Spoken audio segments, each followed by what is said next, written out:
Welcome back to We're Not Really Here. I'm Natalie Pike and I am joined by a very happy Shaun Goater and Andy Morrison as the Blues beat Southampton 5-2 to go 14 points clear of the top of the Premier League. And now that means that we need just 17 more points to definitely win the Premier League, and that is if second place United win every game until the end of the season. So it's looking really, really positive. So happy night all round, gents. So first of all, Shaun, what's your instant post-match reactions for us? Well, my instant post-match is a brilliant performance. This is how you bounce back, having a little slip up in regards to the great run that was having, and it's back on track. Great performance. I was hoping I'd be wrong in terms of the clean sheet, but again, we conceded two. I think City will look at that and think, okay, we now need to get the next game is get back now to clean sheets. But the most important thing was getting a nice win. We got goals from different departments, creative play. It's a really good performance. Absolutely, and what I really liked about tonight as well, Andy, is that we took our chances. So we had 10 shots on target, 5 goals scored. If we look back at the derby, we had 23 or 24 shots, no goals. Tonight we took our chances, and like Shaun said, that is exactly what we needed. Yeah, when we spoke about it before the game, the results are always reflective of how clinical we are. 5 or 6 good chances in the first half. I think the third goal was pivotal. That really took the wind out of them. They looked very flat when they came out second half, and loads of positives. I mean, like Shaun just touched on it. The manager will go away and they will look at the opportunities that Southampton created, where those passages, how they were breaking through us, quite through our press. Maybe needs to be a little bit. That'll be looked at by the manager, and then a couple of goals conceded, but. Again, that'll keep them on their toes. Look at that again, because as we go into these bigger battles that are coming up, semi-finals, cup finals, and then obviously, the Champions League, as they come up, we need to get that boxed off. That's got to be absolutely spot on, out of possession as well as in possession. Tonight we were very clinical, but there's still areas to improve on.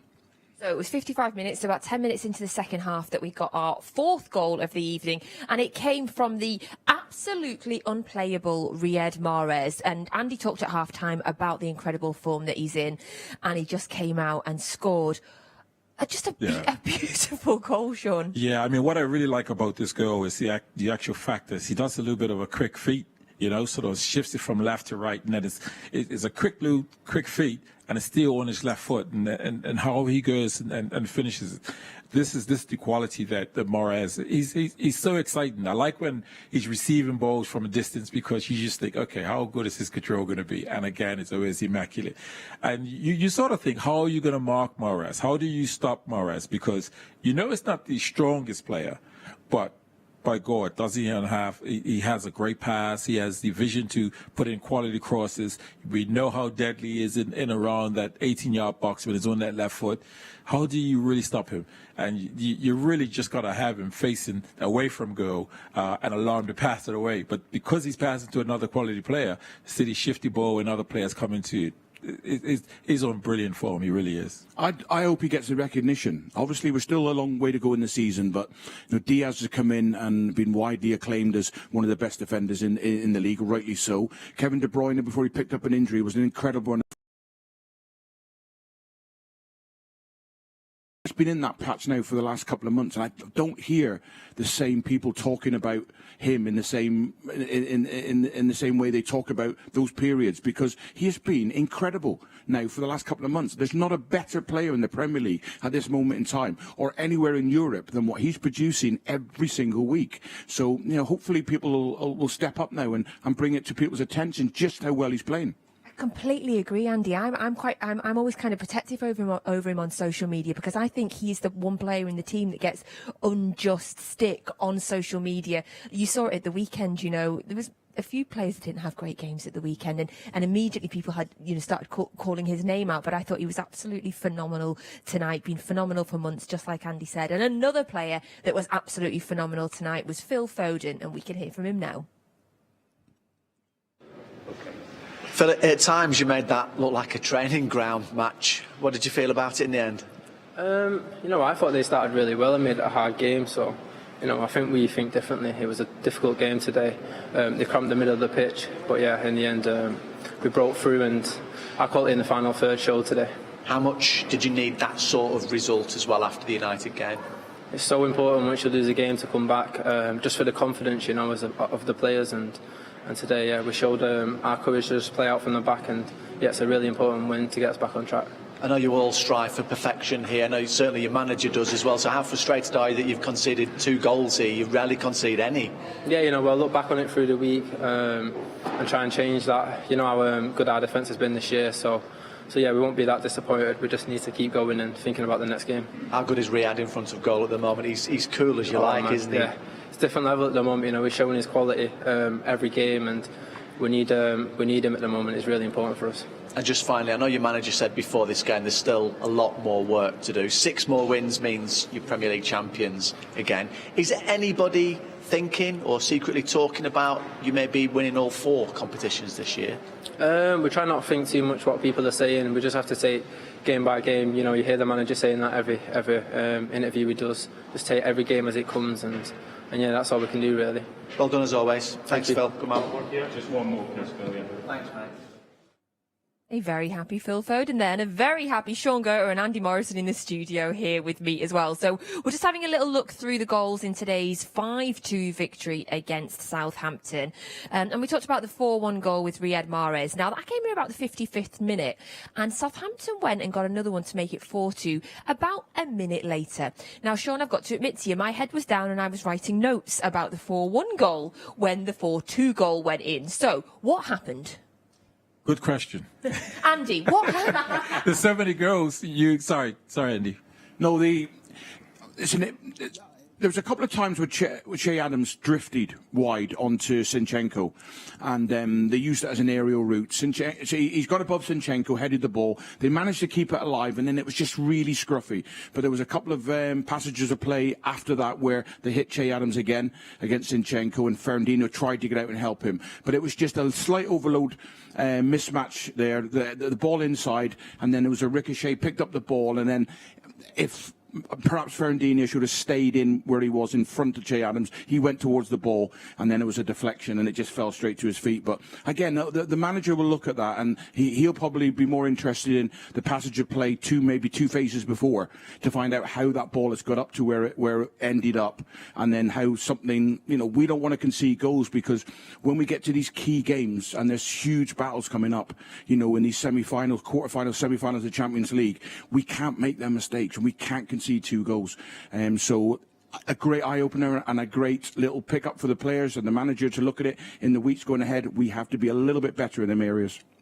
Any worrying for you there for sort of going forward? Like you say, Champions League games coming up, our defending needs to be as tight as possible. Address it on the training ground. Yes, we get the press right in certain areas, and Southampton stepped past the press in the first 15 minutes very well. But as the game got on, we felt our way into it. But again, sometimes people ask why the manager tinkers in certain big games, and it is because of little incidents like he'll see them things and try and make sure that when we go into these games, that's not, those incidents don't happen, because I believe we'll win the Champions League by our defensive record, not our goal scoring, and that comes from a defender. Clean sheets is what we've built this. We've won this title on clean sheets from the very first start when we went to Manchester United and a boring 0-0 draw, and we built from that. Diaz, we were hard to score against, and then eventually our quality came through. So we have to keep the focus on that, but also entertain again, as we always do. Yeah, and we entertained with a 5th goal as well, didn't we, Shaun? So coming on about 58 minutes. Yes, so not too long after again, Kevin De Bruyne. Yeah, City was now in our flow. Again, the confidence is there. The ball goes into Phil Foden. He goes to set it back. He doesn't get enough purchase on it, so he then goes and taps. De Bruyne steps forward and does this little twinkle toes through a couple of players. And when De Bruyne, if he could hit a 50, 60-yard pass as though it's a 10-yard pass, if he's striking a ball 18, 17 yards out, that is going to be very difficult for a keeper. He sort of just 3/4 strikes it, but it's so much power on it that the keeper just can't do much about it. And at that point, you're thinking, yeah, this is City. Comfortable. I think City just pretty much kept him at arm's length second half. They kept pushing, and we were talking and saying, this is now a game for them where you think they're pushing and pushing. They could go and concede another 2 or 3 goals. City missed a couple chances, but I think City just really had him at arm's length and thought, yeah, this game's won. We could play this game out. I really like the ball from Kyle Walker. That he's fizzed the ball in, and we speak about Pep when he was talking about Foden learning the game and when to slow it, and then when to quicken it up. And they 2 or 3 passes, and then Kyle Walker's changed the tempo. He's fired a ball in that was really difficult to control, very hard to deal with. Foden's killed it dead. De Bruyne, Nick, go. But the ball from Kyle Walker was the game changer in that moment. It was quick, fast and precise, and Foden's touch in tight areas it's getting better and beginning to remind me of David Silva at his best in them little pockets.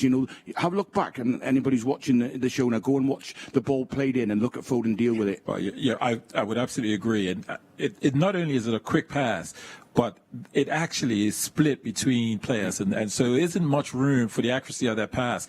There's players sort of 4 to 5 yards apart, and if he doesn't get that quite right, a defender sticks a foot on it, clears it or something, it's fizzed in, and as you say, Phil Foden's had that touch, and from there, De Bruyne is just thinking, oh, this is beautiful, steps on, does his bit of magic, and again, he's a player that, again, he possesses a great strike of the ball in terms of power. So he knows he doesn't. Players who can't strike a ball hard, strike a ball hard. But those who can generate a lot of power, most times actually are very comfortable in saying, I could hit this ball 3/4, and I know it's still going to have enough venom to pass the goalkeeper. And that's exactly what he did. I love that descriptive word of fizz the ball in. I love that. It's perfect. It's exactly what they did. So that was it then. 5-2 victory for the Blues, and we can now hear from our manager Pep Guardiola. Well done, Pep. What did you make of the game? Tough game. They started incredible well. The team make us suffer the most this season. Without the ball, they have a process to play incredible well. And after 2 shoots on target, we scored 2 goals. After in the first half, John the VAR did the rest. Second half we were much better, definitely. Unfortunately, with the 4-1, we conceded a goal. We has to avoid it. But in general, good, another victory, and Fulham. What was it that they were doing that were causing you so many problems in the first half? Because they are so good. They put a lot of players in the middle. They Vestergaard and Bednarek and with Prowse, and they have the quality to attract with his passes our players in the middle. And after they found behind the 2 wingers and the strikers, they did it. They do it really well. So, but of course they expose a lot, and every time we can regain the ball, you have a chance to run and make a counter-attacks. But the first team in the first 50-20 minutes, the first team we have a face here in Etihad Stadium this season. Did you show your quality in and around their goal, though, to take your goals? Absolutely. Today won the quality of our players. The quality of our players won the game. When I said many times, this game belongs to the players, and the quality, they won the game. Riyad and Phil and Kevin, they won the game. Phil Foden just said to us, he was pretty sure it's a penalty, but he always tries to stay on his feet. What did you make of the incident? I don't understand why Fulham disallowed the goal against Tottenham. I don't understand the hands from Arsenal against Burnley. And another example is the penalty today. Like we won, it's incredible, happy, and and everything. John cannot see it, but the VAR is there. Don't whistle the penalty is incredible. You know that for a long time, and maybe 4 or 5 years, never complained about the referees and the action, but this action is really incredible. Are you just bemused quite regularly as to what decisions are? And you're not the only manager saying this. The VAR exists for the referees don't see the action, can make a mistake. That's why you review. But if it's a review, don't whistle the penalty, this action. So I don't understand, honestly. The same with the Fulham, Arsenal, so the hands. Maybe one day they will explain us really the rule for all the managers, all the players. But the penalty today, okay, it's 5-2. At the moment it was 1-1. If we are not able to win today because the quality of the opponent, we are it's enough. 8 points clear, and in that moment is 1-1. So Could have been That's very why different. I'm the proud because in this club, I don't know in other ones, but in this club, what we have done this decade or the last years, we won it. We did it for ourselves. That's for sure. You said to us before the game, I've got to leave people out right now. Are you in a really healthy position as you go for all 4 competitions you're still in, and you've got virtually everybody fit right now? Yeah, it's fit. Yeah, we're very fit. Yeah. So you're in a very strong position going forward. Fulham Game by game. Of course. Fulham is the only reason why, and the other ones, and the players will decide for their behaviors and how they compete. Now arrive in the right moment of the season. In the right moment of the season, when it's not many games, of course, they're going to play the players who helped me a lot during this season, helped the team a lot. The players, I'm going to rotate less. It's going to the players who thinks about the club and the team, and the rest will sit in the bench. Thank you, Pep. You're very welcome. I love Pep Guardiola's interviews this season. They are so passionate and so interesting. And what we were getting in the studio there, and we were kind of looking at each other with wide eyes, is the passion. The man is 14 points clear in the Premier League and everything that he's achieved, and the real passion that he's so desperately showing because he wants to win every single game. And that penalty decision that we talked about at half-time and said basically the same as Pep, he's so aggrieved by it, just like we are. We were just cooing about him, Andy, weren't we? Yeah, listen, I can feel my stomach going listening to him. So how does he affect the players? We talked about his passion. We talked about we were listening to Jesus before the game and that game at Southampton, the which changed, again creating history. And his we didn't see him running onto the pitch. And again, we were talking about it. He's an incredible man. I'm fortunate enough that when I did my pro license, I had a couple of days in at City as a group with all the. Thierry Wnrh, Mikel Arteta was on it, and we had a session with Pep for an hour and a half. I've never been so overwhelmed by another man with the way he spoke and his passion and his drive, and I just see it in everything he does. He lives every moment, and we're so fortunate to have that man at the head of this football club. As you're talking about Pep, I'm feeling the way that you were feeling when you were watching Pep. It gets me so excited and so give me goosebumps listening to you there. We really are lucky to have him, aren't we? We are. We're really fortunate. I mean, that's very telling. I mean, because what we were seeing was how well they played first 20 minutes, and he's figured something out in making a loose switch, and he's come on and he's actually saying, how they were able to get through this game and win this game is because of the players.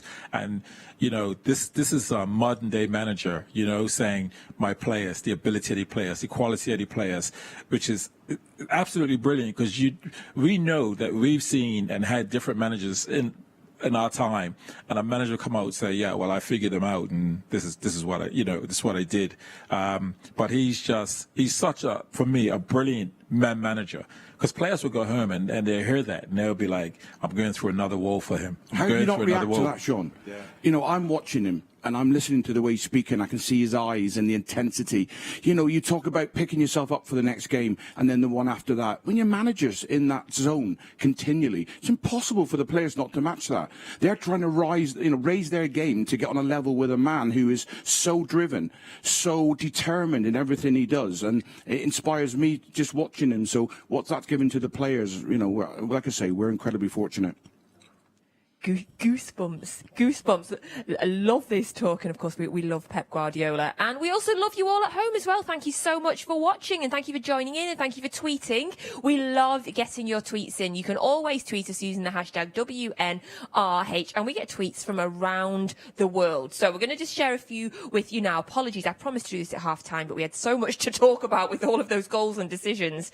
So some of your wonderful tweets that have come in today. We've had Aussie Blue Moon, I love that, who said, Man City, I'm up at the crack of dawn to watch City. Melbourne is blue.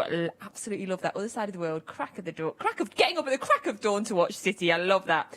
Then we've got Alex, whose name is who's at is Foden Clear, and his picture is of Phil Foden, and he says Mahrez beauty from Mahrez, and it really was. And then Jack, whose name is Aguero Prop, and he has a picture of Aguero, and he says, De Bruyne is my GOAT. Love that. And when I hear that, I presume you're meaning Shaun Goater, obviously, clearly.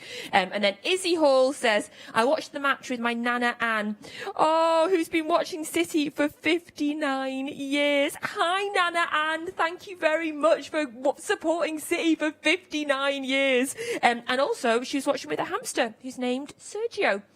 Love it. Thank you so much for your tweets. We love hearing from you. Oh, we also had loads and loads of tweets in about the mystery blue and a real variety of guesses today. So we're going to have a little look at the mystery blue in a second. But before we do, I'm quickly going to see who the gents thought it was. So, Andy, who are you guessing for today's mystery blue? Fernandinho. Okay. Sean, did you have any guesses? Gail Clichy. Now, we did have both of those guessed, and we had Vincent Kompany and we had a few others as well. So let's have a look at the mystery blue now, see if we got it, see if anybody got it right. If Andy Morrison doesn't get it right, then I'm a bit scared. Let's have a look. So tonight's mystery blue was...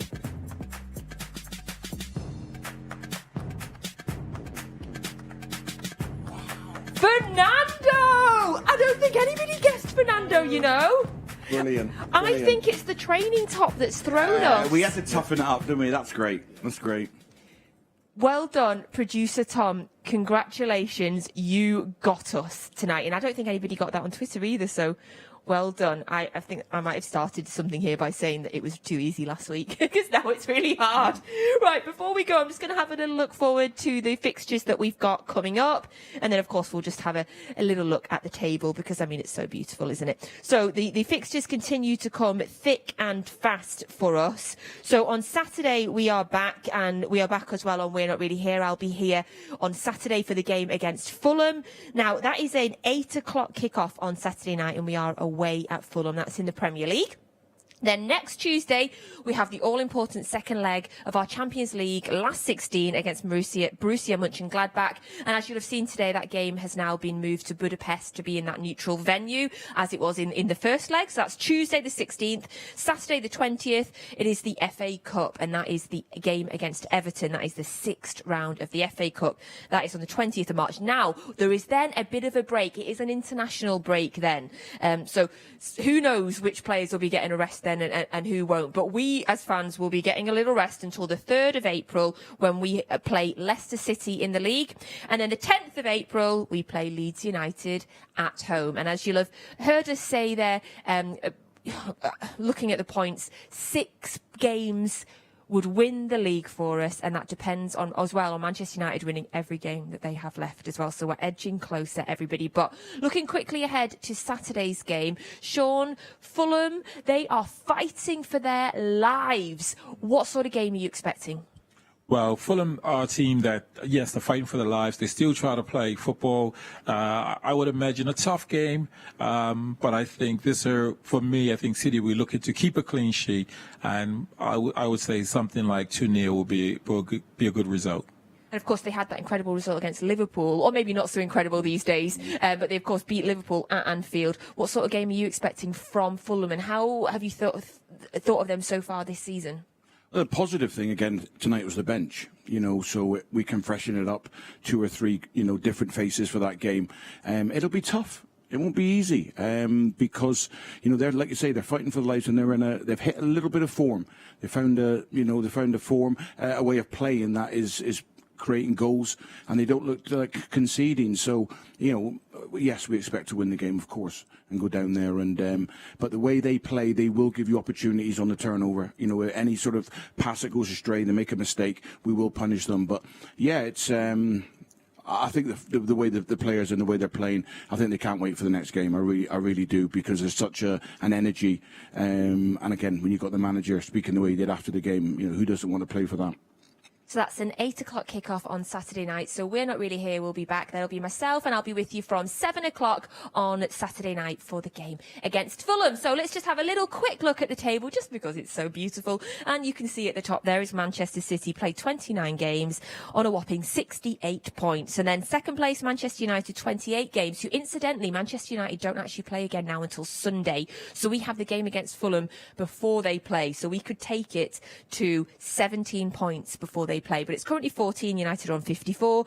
Then you've got Leicester City, 28 played, 53. Chelsea, 28 played, 50. And then currently sitting in that last European spot is West Ham, 27.